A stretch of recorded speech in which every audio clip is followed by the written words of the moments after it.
The neighbor's dog came over and barked at him and he stood there.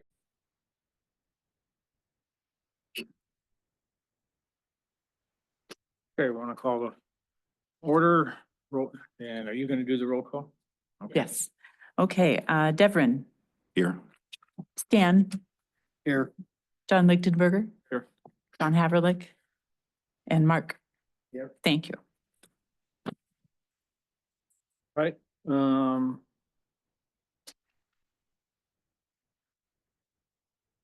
everybody had a chance to review the minutes? In a while, but I motion the minutes approve as stand. Okay, Second. Aye. and who did the second? Oh, Devrin, thank you.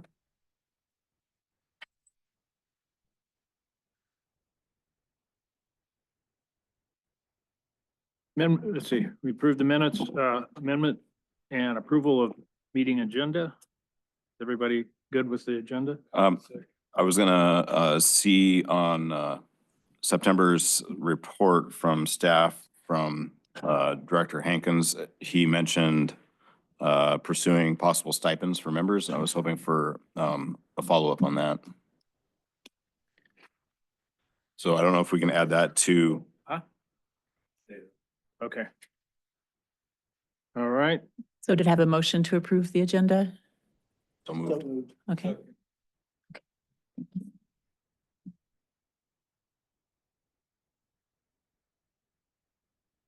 and are there persons to be heard related to the agenda?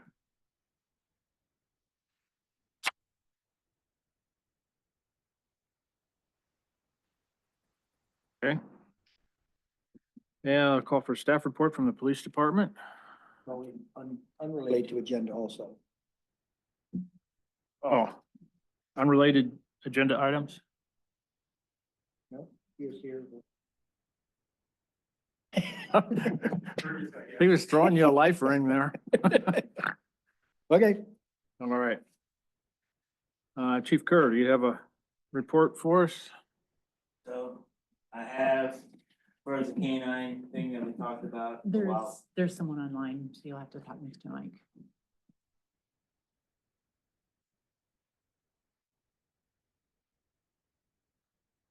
Okay, as far as the canine program that we talked to, I believe it was probably the previous group, so most of you guys were still here.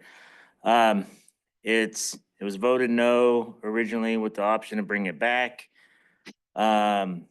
We've been getting a lot of public interest in it, answering questions almost every day about the program, how people can support it. Currently, PIA, through their opiate settlement funds that they get from the lawsuits, they already donated 14,000. They approved a donation of 14,000.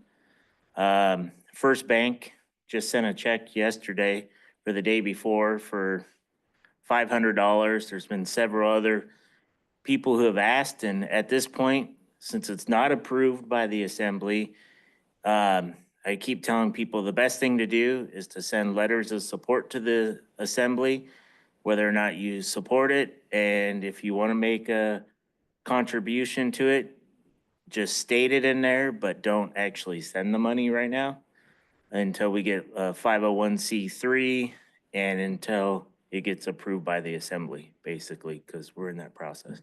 Do we know what the objection was? Is it financial? Yeah, the initial cost we have covered from seizure funds and from leftover funds remaining in the budget. And plus, we also have a vehicle that's gonna be replaced this next fiscal year. And so that's why I explained to them now was the perfect time because we're saving money from a vehicle. We're at the end of the budget year where we have some extra money left. And we have the seizure funds that will cover the whole startup of it. And so the only thing I was asking from the assembly was for the annual maintenance fee, basically between training and the other odds and ends, which comes out to be about 14,200 per year. So they voted no originally. They wanted to bring it back closer to budget time. Sounds like that might be happening not this upcoming meeting, but they're gonna talk about it some point here in the next meeting or two. Other than that, see, we had the EMD. Well, if we're done with the canine thing, if you guys have any questions about that, I can answer it. But Well, I know Petersburg Mental Health was looking at a dog independent of your dog until I didn't know yours got shot down, so they may be looking to throw in with you as well, and they have significant funds. that's who? Petersburg Mental Health? Oh, okay. Yeah, I mean, and there was some clarification that had to be done as far as the state, as prosecution and the difference between state law and federal law. So I explained all that stuff to the assembly in an email. So they have all that stuff. It's one of those things where there's definitely a lot of public interest in it. And the more people learn about it, the more they support it. And so it sounds like they're gonna bring it back at some point. Another department update, we have, you guys were also part of the encouraging in this helping get through this last budget year into our training, the SWAT 1 and SWAT 2. That's coming up the end of April, first part of May. So we have officers attending that. So then the entire department will be SWAT 1 and SWAT 2 certified. And then what'll be nice is then we can keep up with the annual training as far as the monthly training and everything else that goes along with that. Let's see. We have the emergency medical dispatch cards, which I think is just being finalized. It sounds Yeah, like. we're just paring them down. Okay. Yeah, and then after that, trying to get, once we get a steady group of dispatchers in there, we can start getting them through that process of having them EMD certified. So, other than that, I don't have anything else. I just wanted to clarify something. The annual cost for the dog would be 14,000? Yeah, 14,200 is what we have estimated between training and maintenance fees and stuff, but Food and care and all that? yep. Okay. Yeah, and that's the max is what we figured. CCAD has also stated just the other day that they will help pay for the training fees of the annual certification of the dog, and that cuts out a lot of money. So the 14.2 is the max. And so currently the money that we actually have already pledged and could actually last 2 years. So, yep. All right, Do we have to motion to accept the report? No? Okay. okay, thank you, chief. Fire department's got one. Okay, so I'll give my report. So I'll start with stipends first because that was what was asked for first. So as was spoken about in the previous meeting, we, on their August 2014 department meeting, the fire department had voted to pursue stipends. Initially, I was looking at doing an initial request directly to the assembly for just that. After discussions with the borough manager, he asked me to include it in my annual budget. That is will be submitted tomorrow on the 14th or 5th, Friday, so the 15th, when it's due. And the assembly will get a chance to look at that with department heads, and it'll be in with my total budget request with two proposals, one for costs or just response based on previous numbers, and then costs with drills and response. So estimated about $25 each for one of those, and then we'll see what the assembly does with the numbers from there. So we have that. While I'm still on that, did any of you guys have questions on the stipends? Okay, I'll keep going.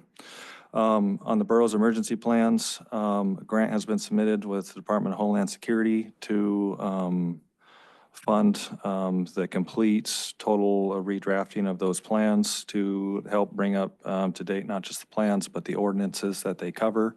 The ordinances that they cover and the disaster, it's the turning the disaster response plan into a emergency operations plans in line with current state terminology and lingo, so that when we're working with other agencies, we're talking apples to apples. This would also update the all hazards mitigation plan as well. We're looking at Alaska-based contractors to do that based on the report from Katmai that was done in 2024. Well, I've also been talking with PIA. They, as a tribal entity, get to pull from a separate pool of grants for that kind of stuff. And they have, their new administrators said that there could be the potential to work with the PIA Council to help fund those as well. So we're looking into that. They have also talked about helping us with some specific funding that they have that came from the feds for a drone purchase. We're also going to help them purchase some AEDs for their building because they're looking at replacing their AED fleet. SCBA bottles. So the bottles that the fire department uses, the canned air to go in and rescue people and fight fires inside when it's smoky. Those bottles are hitting their end of life in 2027. We're getting close to about a third to half of the fleet is showing signs of leaking at the stem.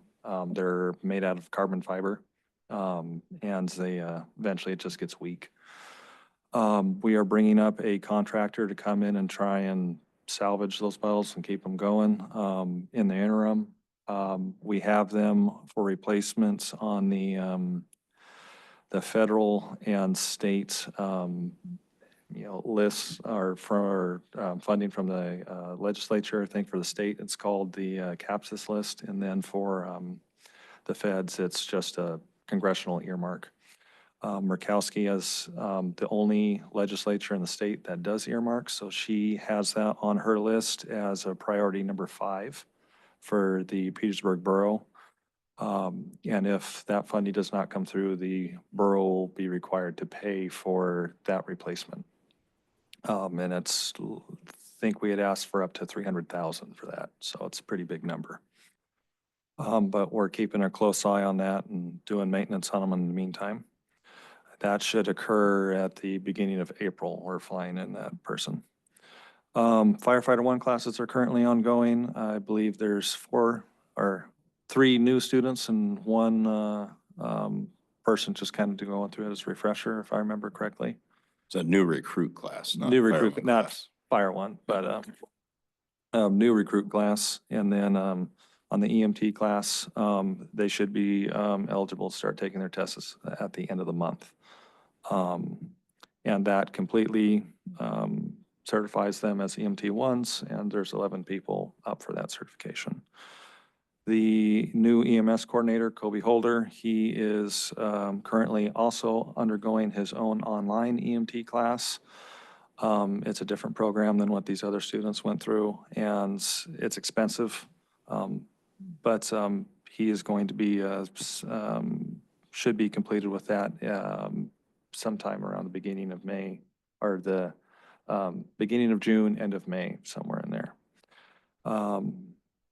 And that's currently, I have one more thing.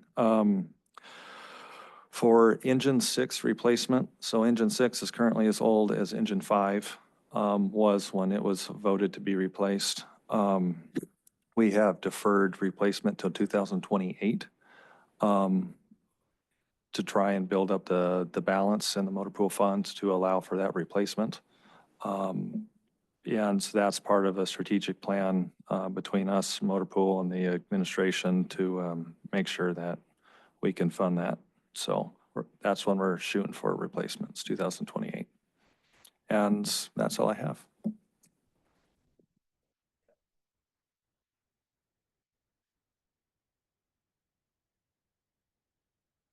Next week, March 18th, 19th, and 20th, from 8 to 5, we are hosting, Petersburg Police Department's hosting a crisis response team training here in the assembly chambers.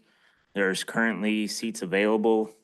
So I put it out to Aaron and his group, to the fire EMSR people, if they're interested, put it out to Wrangle.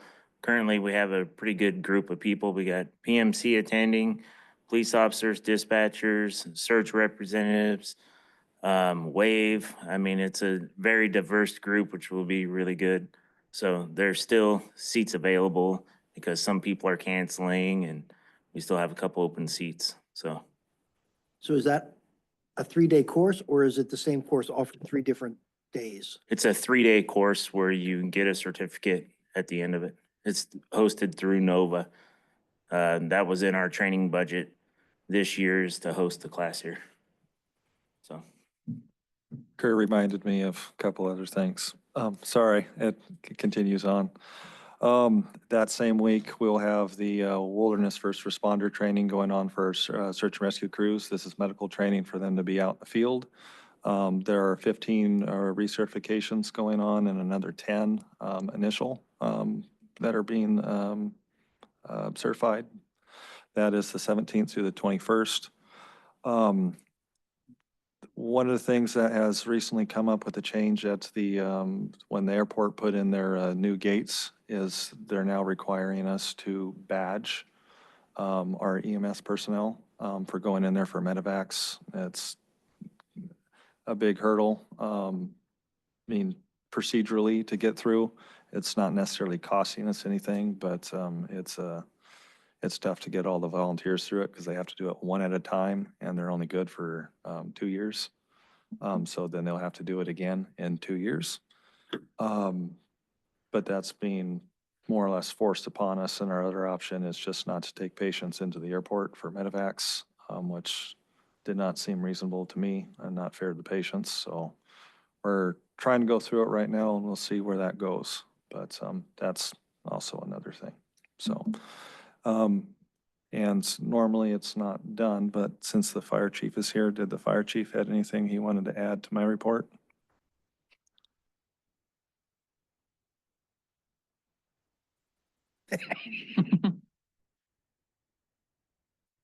Hi, Daniel Bird, Fire Chief. So we've been working at the stipend thing for quite a while on that stipend issue.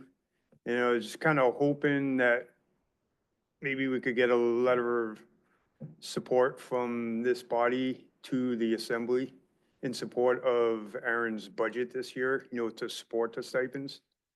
Because currently, I mean, they get a couple kickbacks. I mean, one's like a property tax exemption, but a lot of volunteers don't own properties, so it's not a fair thing across the board.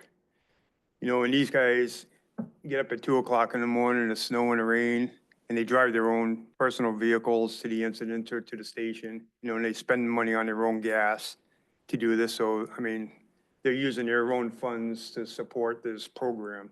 So it'd be nice to have the city kick in a small stipend. I think we were looking at $25 a call per person, which is enough to, a small thank you from the city, and just give you a little bit of money to recoup the gas you spent, running to all these calls and all the trainings. So I would like to see a letter of support from this group if you could. That would be great. Thank you. Didn't you kind of look at what it would cost based on historical activity? Using 2023's numbers, I haven't crunched them for 24 yet, but that would be included in my budget. It'd be between 41 and 49,000 for paying $25 per response based on 2023's numbers. 2024's numbers were lower, so I mean, you're getting an average, but if you're paying for drills and response, that number jumps to 61 to 69,000. Just, off the top of your head, what it would cost to hire 3 full-time employees if we were to go to a paid department? 3 is not enough to cover it. It's actually on page 23 in my report. Using information from the National Fire Volunteer Council, I ran all the numbers in my 2022 report to the assembly that outlines what it would cost, and we estimate we need at least 12, and that only covers, the majority of the incidents that we cover, but for like major structure fires and major events, you still need the volunteers. So it's all laid out right there. So if I read this right, it's 94,000 per employee. Correct, at a cost of about 1.1 to 1.2 million for those 12, and that 12 includes the 3 that are currently hired. Currently in our budget, of the total fire department budget, about a little over 300,000 of that goes towards just the 3 paid staff that they're already paying for. So if you also in there, it shows that if you just if you were paying someone those hours that the volunteers had donated to the department, and then it ends up being about 100,000 right there. That's excluding ambulance fees and on and on and on, and having multiple people on there. That's just a per hour. If you were paying $25 for that service, that's what the volunteers get back. So the next question is, do you have a general sense of how much money is recouped for billing for the ambulance? I do. It's a pretty steady average. It's usually falls between $60,000 and $70,000 a year. It goes back into the general fund.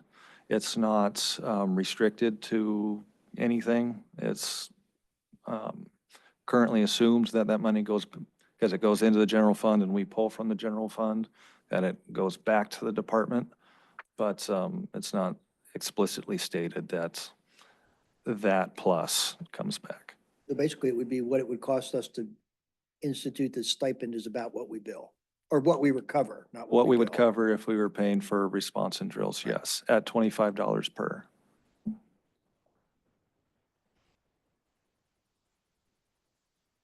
I've got some stuff to say on this. Volunteerism is down. Our department is definitely showing evidence of that, along with every other department out there. At this point, I think there's volunteers who probably don't necessarily want the stipend or feel they need the stipend. But at the same time, there are some who need it, and we need to do what we can to support the volunteers and try to recruit more. And this is a recruiting tool that has been shown to work in other places in the United States that are suffering the same issues. I think that for the amount of training and good, like, just look at this airport situation, that the state is going to be making any volunteer who wants to be able to be in the ambulance and support their community take this 2-hour class and test every couple of years. So, and it's 2 hours of their time on top of everything else that they're doing to support our department and our community. And I really think that a stipend goes a long ways to showing the volunteers that the community does really support them.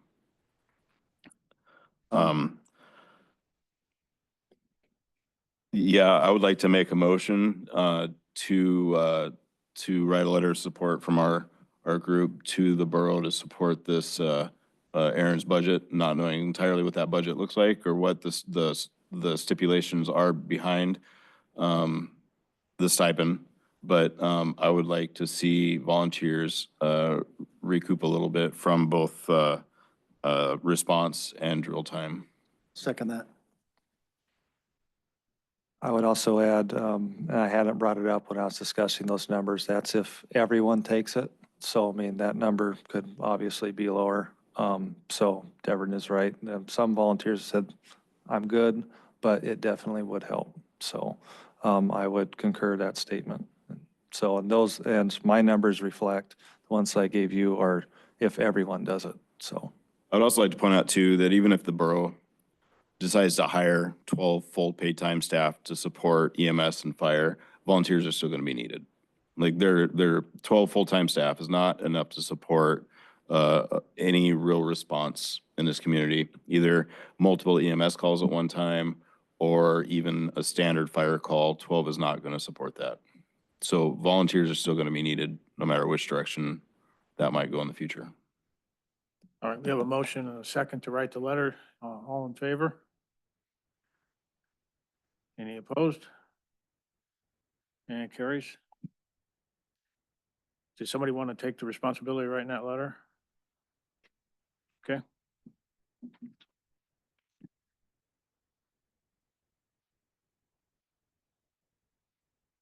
I didn't have time. I'm working on Okay. it. Okay. But I got stuff for your ordinance for Okay. the signs. All right. Guys, Aaron, real quick. 2028 for engine 6 puts that engine at what age? So it's 1994, so it'd be 34. So it's, last year in 2024, it was 30 years old, so.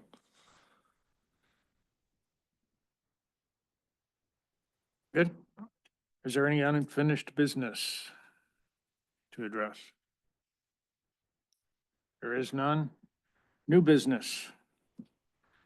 Dolphin Street crosswalk and lighting. It's in your packet. Local residents Dave and Tanya Tynes request the borough provide lighting dedicated specifically to the crosswalks across Dolphin Street directly in front of the Ray C. Stedman Elementary School, east and west entrances.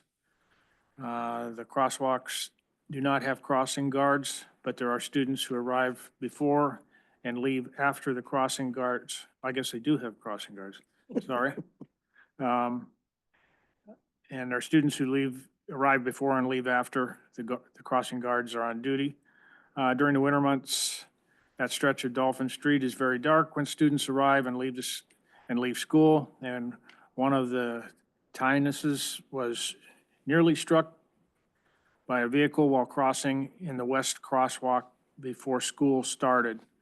Tynes requests lighting that is centered on each of the two crosswalks and possibly flashing amber lights as a reminder for drivers to be alert while driving through the student drop-off zone. Assume that's a borough-owned street, right? Right? Not knowing what the, where the power poles are positioned and all that, is there any way we could ask the, Public Works to go and, or Power and Light or whomever would be responsible for that, to give us an idea as to what, cost and all would be to, properly light those two crosswalks? We definitely, I'm sure we can all agree, we see the need for it, especially if, one of the Teenuses was nearly struck, but if we can figure out what it might cost and what it's gonna take to get lights in position.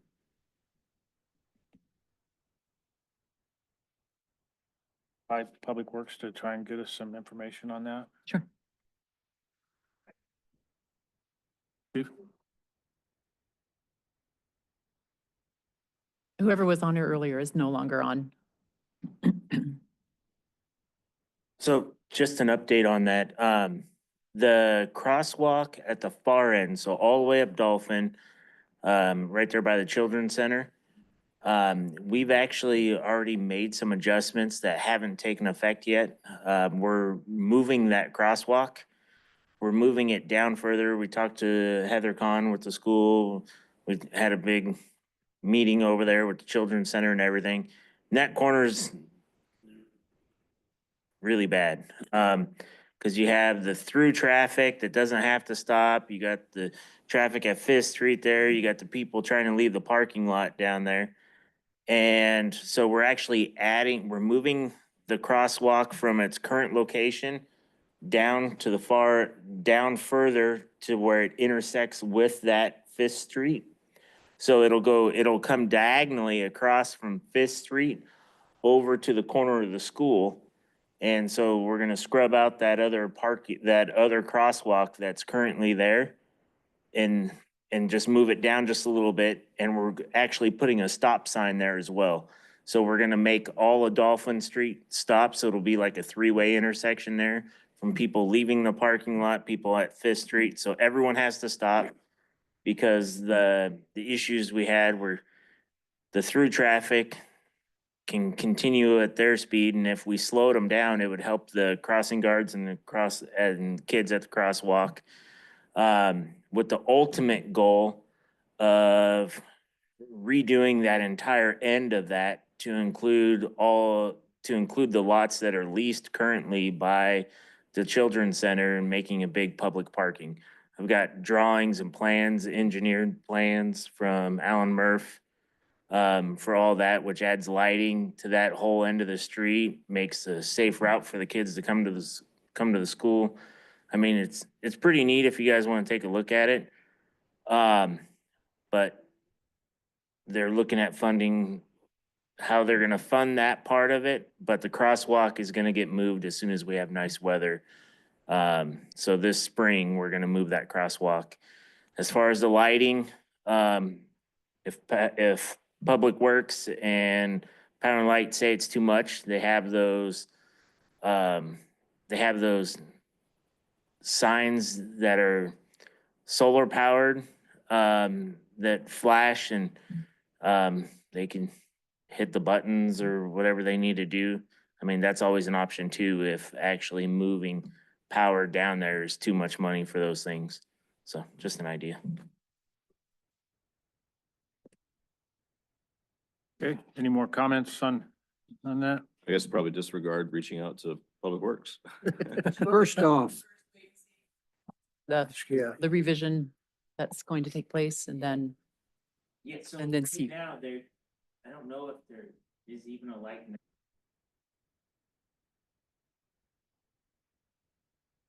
Just a sign. I mean, if you guys want them to put a street light there, I mean, that's something.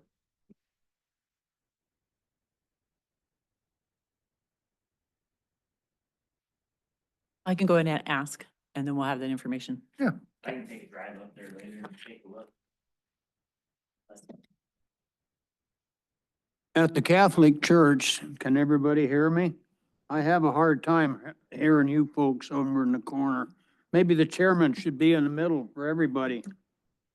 But anyhow, I'm not kidding. I hear you two fine, but I can't hear over there.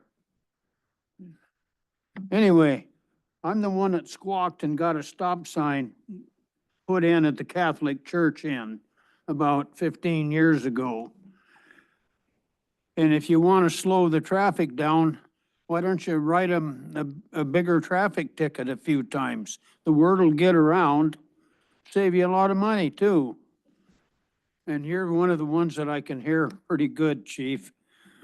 But anyway, the distance from one end of the school to the other, one crosswalk to the other, is probably a little less than 100 yards. And people come, if they're coming through there too fast, they're too fast. They're not, they're exceeding the limit. And if you write a few tickets, the word's gonna get around.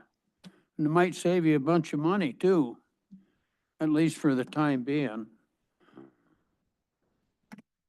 And I still support you. Thanks for what you did. Okay, any other comments? All right.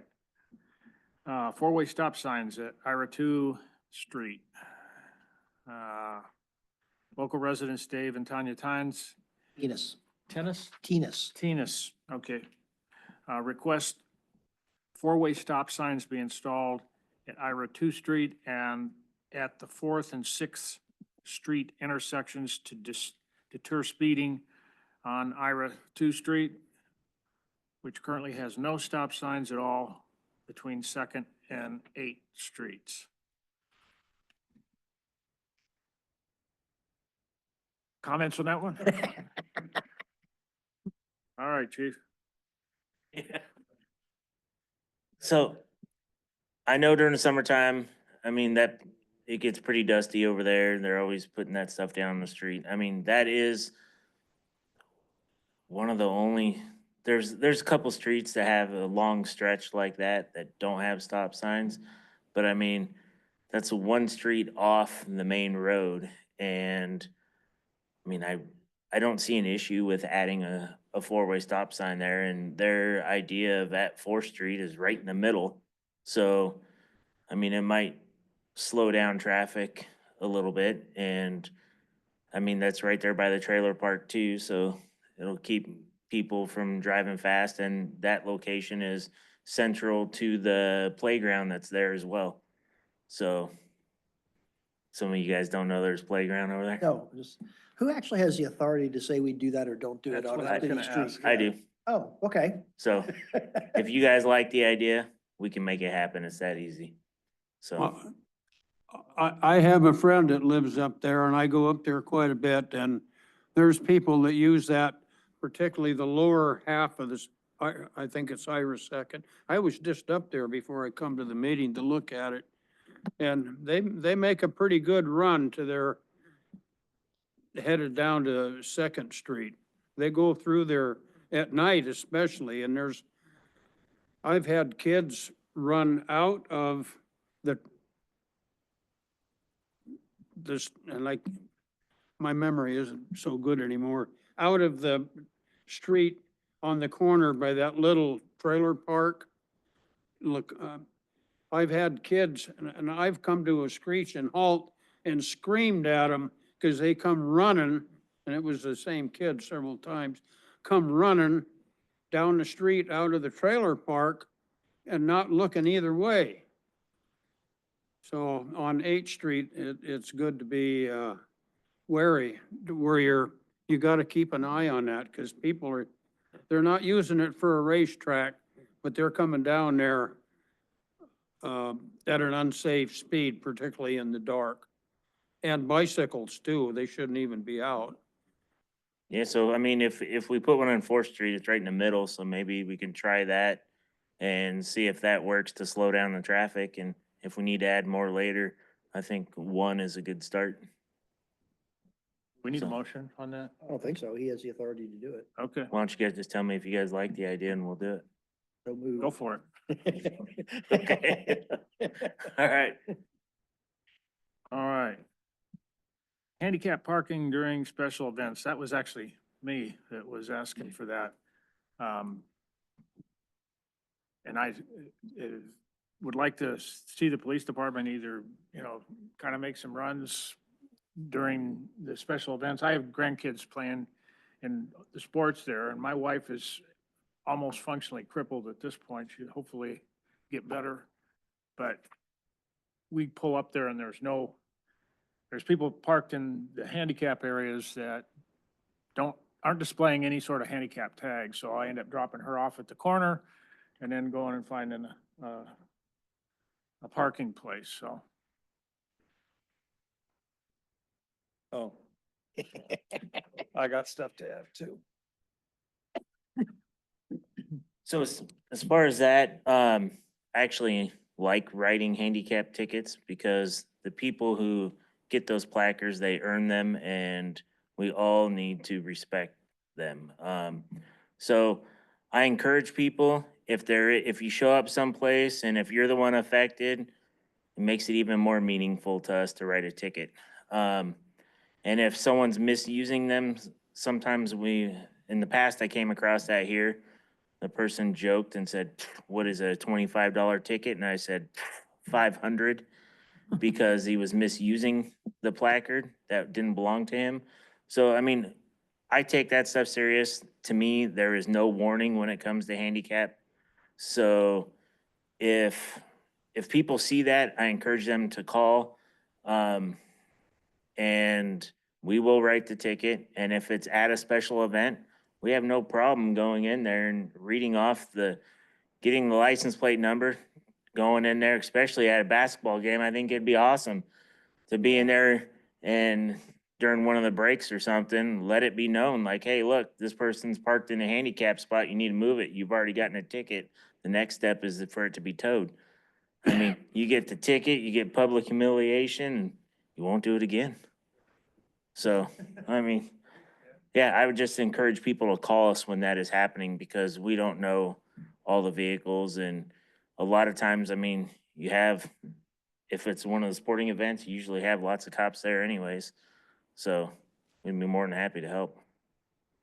Yeah, we end up using the one at the community center, but then people are parking in the yellow zone and it's hard to even get into that parking place. I try to get really close with my truck, but I don't want my truck damaged either. To add to that for special events, so it's come up a few times at events like Mayfest and the 4th of July. There have been requests to create additional parking for handicapped individuals to get closer to the event so they don't have to walk as far. In talking with the borough manager about it, last time we talked about it, I think it was 4th of July. What we came up with is trying to work with the event organizers to plan for a drop-off zone using like the PIA van or one of the, they can go park off-site because we all know parking's at a premium whenever those events go and that whole place gets packed with cars. Instead of creating a bunch of individual spots that then someone has to sit in police when they're trying to help oversee this big event, was to try and bus them in and have a designated zone for drop-off only to get handicapped residents closer to the event. Do you have any suggestions as to where that drop-off zone would be? Because Initially, I'd been talked to right at Bushman Park by across the street from Viking Travel. I think it's Joa and Nordic Drive. Was initially talked about, but that would be a discussion to have with I think it's the chamber that puts on Little Norway Festival, and then the Parks and Rec is the one who puts on the 4th of July. And I don't know, do they fill out any sort of permit or any application or anything when they're doing that, or they just do it for special events that shut down the street like that? But they don't need a file for any like planning event or anything like that. So.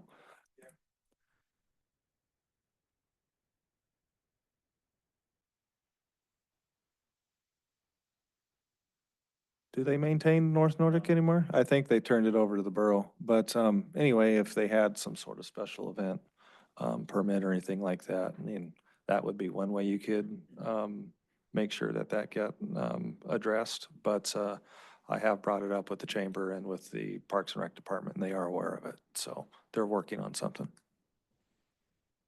okay, any other comments on that? Thank you. All right, Mark, you got one? Yeah, the 9/11 alert system that we talked about. So I went and talked to Phil and he said, yeah, he's interested in it. Could you just describe how it works? Is it one button? Does everybody have a button? And tell everybody basically what it is, so. Okay, so it's been a while since I dealt with this. The school implemented,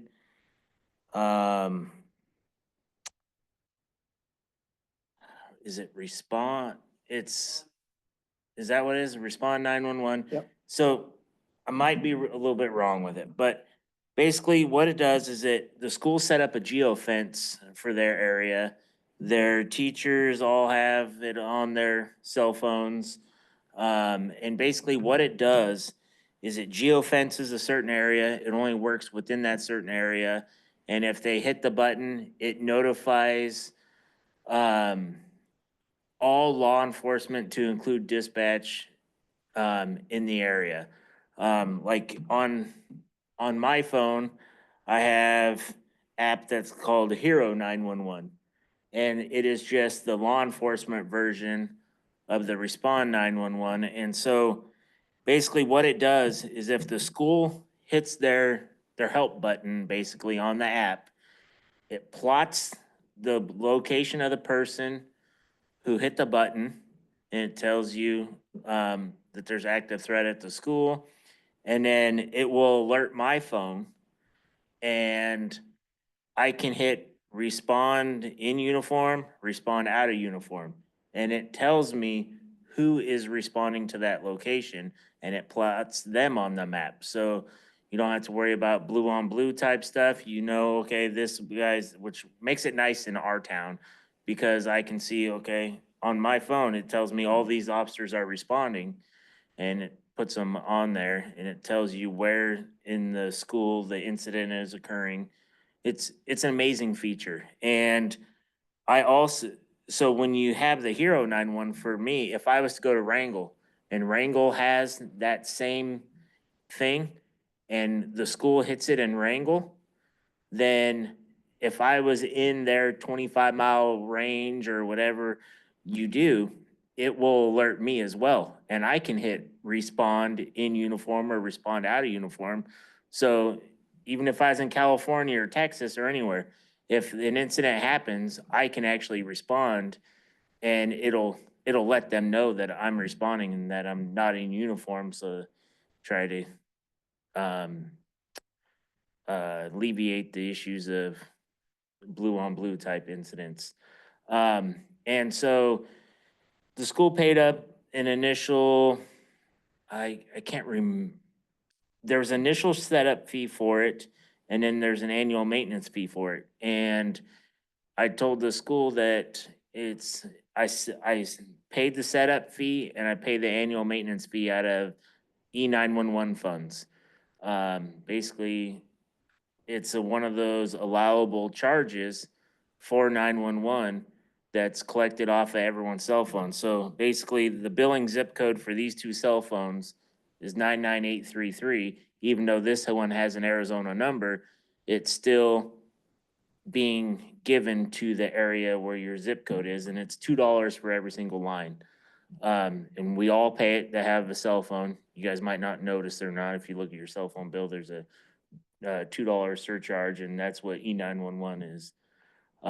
Helps maintain things. And so with the way the world's going and the threats to schools and hospitals and everything else, I reached out to the school when I reached out to the hospital when the school was implementing this, and I offered to pay for it for the hospital if they were interested. And there was initial talk, and then it just kind of went away. And then I talked with Mark about it just the other day, and so he must have lit a fire, and now there's some traction. And I think in this climate, I mean, it's one of those things where we need it. It's not if it's gonna happen, it's when it's gonna happen. I mean, we all go through all these active threat, active shooters, incidences, everything else. We learn from what other people have had to go through. We try and implement the best case response and scenarios here. And I think we should use every tool available. And this is one of those tools that will alert us, and it won't work. Say they're at home and they go to hit the button, it won't work because they're not in that geo-fenced area.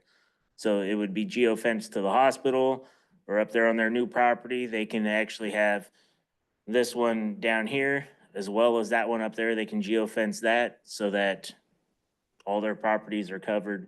Because, I mean, you never know when one of these incidences are gonna hit a small town, so. So is the button a fixed location, or do people carry it like they carry their internal communication? It's on an app on their phone, so Oh, they could okay. actually just pull up their phone instead of calling 911. They just push the button on their phone, or it's a push and swipe, so it has to be intentional. It can't be like you would accidentally do it. It's like a push and swipe type thing.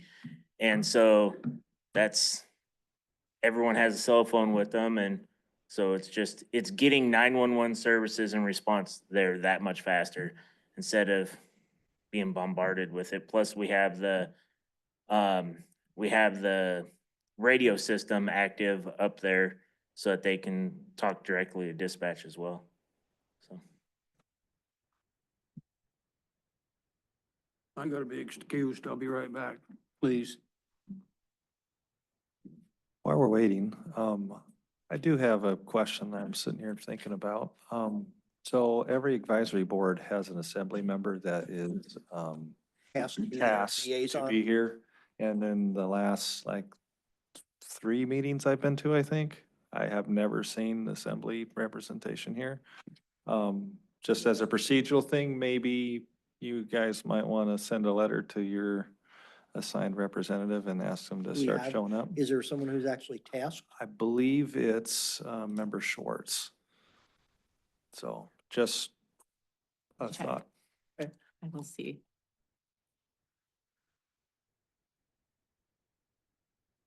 Debbie doesn't have it in these notes, but we can definitely find out and remind Okay. the assembly member of their duties for the Public Safety Advisory Board. Good point. Just to help you guys with your guys' business. And this is not the only board that doesn't see their assembly member, let's say that. Having been on other boards, it's like, yeah, and understandably, especially in the middle of the day kind of thing, so. Well, if we need to change meeting time to accommodate that, I'd be open to that. Sure, it might shortcut some of the discussion here. All right. I guess that's it. Under discussion items, you have one more item left. Skipped that, didn't I? There are other discussion items? The address identification. It says, Member Tassilo would like to discuss the status of updating the ordinance requiring address identification. So my understanding is this ordinance is being rewritten and, or it's sitting on Liz's desk. I tried calling her, I didn't get through to her after we talked. So, I mean, basically the whole thing is here, we have lots of page outs of very vague descriptions, and there is a city ordinance that says every lot or every house or every dwelling should have a visible street number, either on the monument post or on the building with high contrast, 4-inch letters or numbers or more. And if you ever listen to dispatch trying to explain sometimes where a call is, it's very painful. And again, there's an ordinance that says this identification is required. If you don't do it, we'll do it for you and put it on your utility bill. And, you know, historically, when those monuments, signs need to be fabricated, it's the fire association, or is that what it is? The association has done that. And the fee goes to the city, but the city hasn't historically put that back into the association where those people are making the signs, so. But again, my primary thing is, let's get some identification on all these buildings so we don't have these nebulous calls. Because sooner or later, somebody's gonna get hurt, somebody's gonna die, or something else bad's gonna happen because we can't find where to go. So I have some information on that, and I was just meeting with Liz before the meeting. So I got what's currently in code, and I'll read that for you. And then I will read the drafted ordinance. Now, it's worth clarifying, this has not been drafted by Liz herself. It just kind of, after they made the shift to Borough Code, it kind of ended up in her lap. And the way even the current ordinance is that came from City Code, it's not really defined well who's enforcing it. And then the mechanisms Right. aren't really well thought out. So this is chapter 1308. It's actually titled Building Numbering. So the definitions, under building numbers, it means that numbers will be placed on each main building on occupied lots. Said numbers are to be installed in a conspicuous space so as to be readable from the street or thoroughfare. Or principal main building means that only one building on any lot or portion thereof classed and regularly used as the main business, commercial, industrial, or residential building, the term does not include sheds, untied warehouses, or outbuildings. So under the old city code, the various buildings in the city shall be numbered in accordance with the system established as shown on city plat on file with the office of the city clerk. In those instances where one building will house two or more businesses with separate entrances, each entrance shall have a number and for the purposes of this chapter be deemed a principal building. The size of the numbers, and this is to current code, what's on the books. Numbers shall be placed on any principal buildings constructed after the time of the original numbering by the owner, and with numbers not less than 2 1/2 inches in height. And the property owners, it is the property owner's responsibility. And then it says appropriate numbers shall be placed on all principal buildings. If the property owner does not comply with the aforementioned, the city crew shall place them thereon, and the cost thereof shall be billed to the owner on his personal property tax statement. After the numbers have been put on for the first time, responsibility of maintaining them on the buildings in question shall be the owner of said building. The superintendent of public works is authorized to put numbers on any principal buildings in which the numbers are not located or easily visible.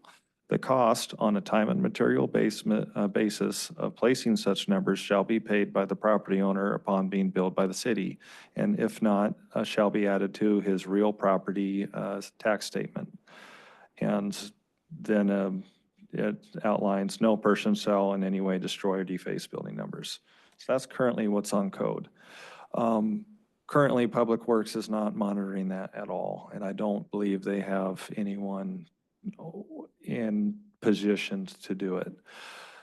For buildings that require a building permit or new buildings being established, the building official has been making that a requirement, and they have been addressing it with new builds, not with old builds. But they have never written a fine for any, as far as Liz could tell me, they have never written a fine for anyone not having it. And it's a question of, okay, who's going around and actually seeing, you know, if they have it or not, or if it's reported that they don't, who goes out and finds them? Not well defined. So they have a new drafted ordinance of that same chapter, 13.08. And they have removed mention of the building official and the, or not the building official, but public works supervisor and the placement of signs by this city. And the reason it wasn't in there, and Liz said that she needs to investigate it, is it may not be legal for us to go put a sign on someone's private property, regardless if it's on a post or on the building themselves. So she was unsure of the our authority to be able to actually do that. We can fine them, but we may not be able to just put something up on their building. If you guys want to look at her draft ordinance, it's much longer than what I just read, so I'm not going to read the whole thing, but I did get a copy of it just before coming here, and you guys can pass it around if you'd like. It's probably worth going through it because I'd asked if this was appropriate for the Planning Commission to review, and Liz says it really doesn't fall in their jurisdiction, and currently there's no advisory board that would look at it. So it's up for grabs if you guys want to look at it. So that does not even address like a monument post out front, which is, I assume, in the right of way almost 99% of the time. Yes, she said that we could potentially put something in the right of way, but then it's a question of whenever someone goes out there, making sure that they are in fact in the right of way and not on private land. So I don't know if you have anything to add to that, Jim.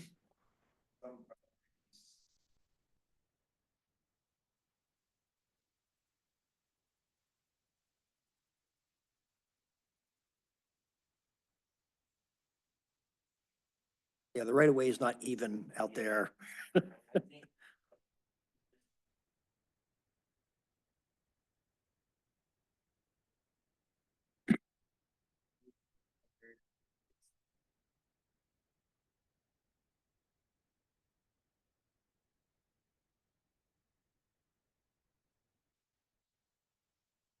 flashing lights on when you're inside, because some of these places are terrible. If you don't know who owned it.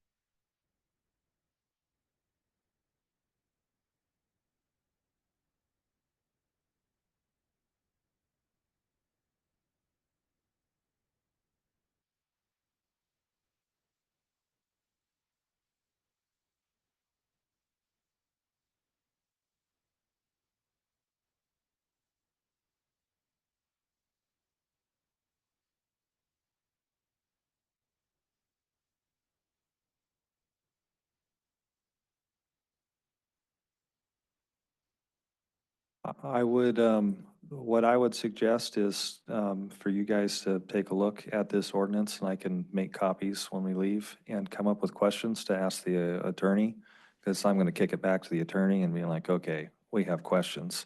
One of the other things is, as was mentioned earlier, the address signs that go up on the monument, posts, those are actually bought and paid for by the, association. And so one thing I would want to make absolutely clear is that if the borough is going to rely on the volunteers to provide and install those signs, that they actually get the money back for the materials that they are expending so they can continue to buy more. Instead of just pocketing the, whatever fees for installing them.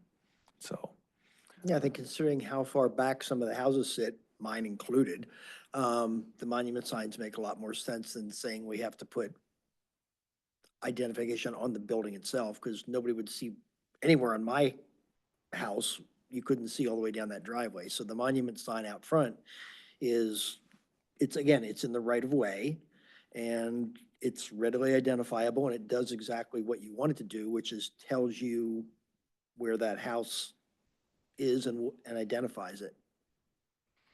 Is Spillman giving us pins for Um, locations? I guess it's no. better about getting pins, yes. There are still a few glitches in it, but as from just personal experience in using Spillman when I go on ambulance runs, as long as the call has been entered into the system, it does pop up with a pin. What Devin is referring to is the computer-aided dispatch program that police, fire, and EMS use. And it's starting to do its job better. They went through a big server update and they're fleshing out the rest of the kinks on it. But it does pop a pin. The issue was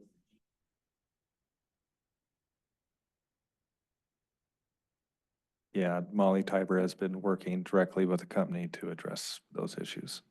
And I guess that's provided the systems and the vehicles connect like they're supposed to. Yeah. About 10, excuse me, go.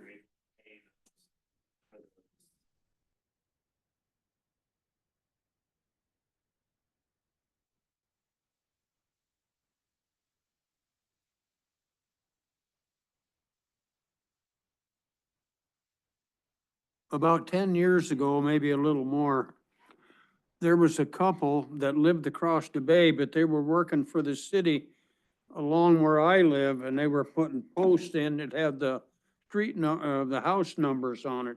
What happened to that program? That's what we're talking about.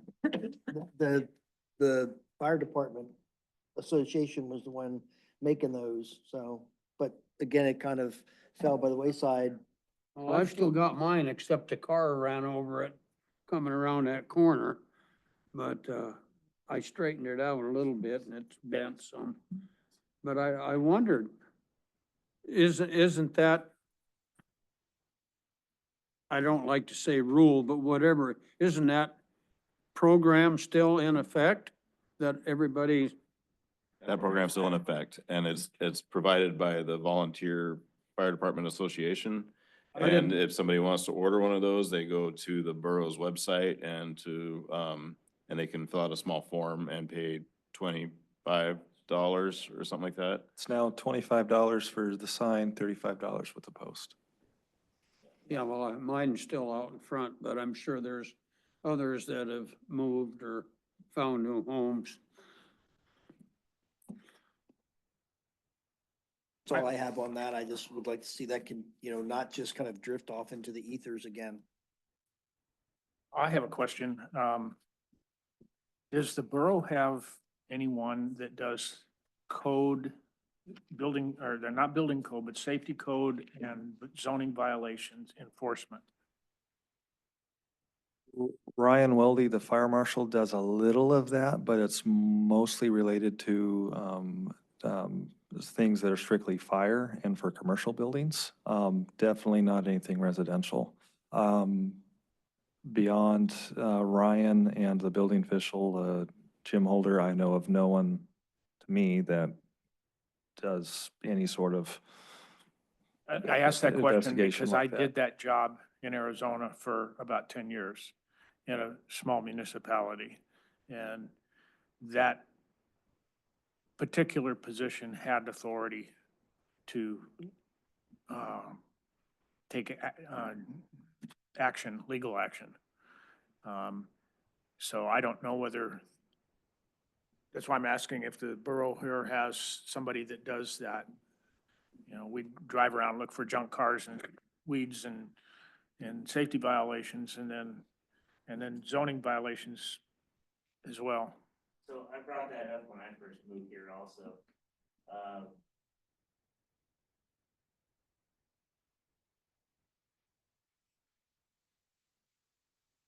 But I was explaining the state of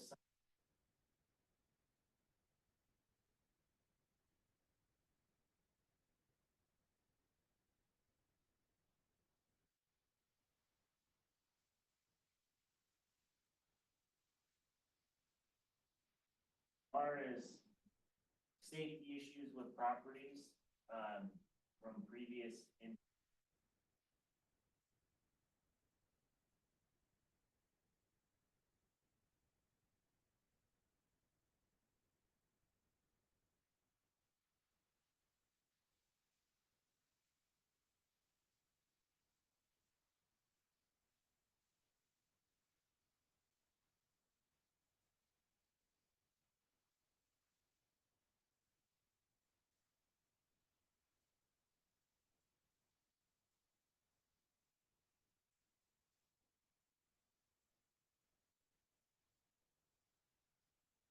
I would suspect that he can't do anything if it's an old build, unless it's under a current building permit, but I don't know for sure. current.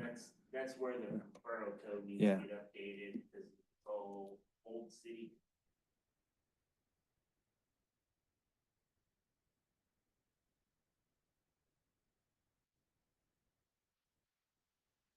He could, but the borough would have to give him the authority by updating the ordinance. So, Okay, well, that's a bigger fish to fry. I was just kind of wondering, because like I said, I ran one of those departments down there for about 10 years, so. yeah, we can make copies of the draft there. I recommend that any questions that you guys have, you get them back to me. I will try and get them answered for the next meeting. Well, it's my experience, if you don't have a way to enforce it, it's not gonna get done. So you have to figure out who's got the authority to enforce it and where that authority extends to, and I doubt whether, I'm with Liz, I doubt whether you can go up there with a hammer and nail and drive a sign onto somebody's building, but you could do the right of way. All right. We've gone through everything now? All right, do you have a motion to adjourn? So move. Second. All in favor, get up and go. Well, thank you. I appreciate that.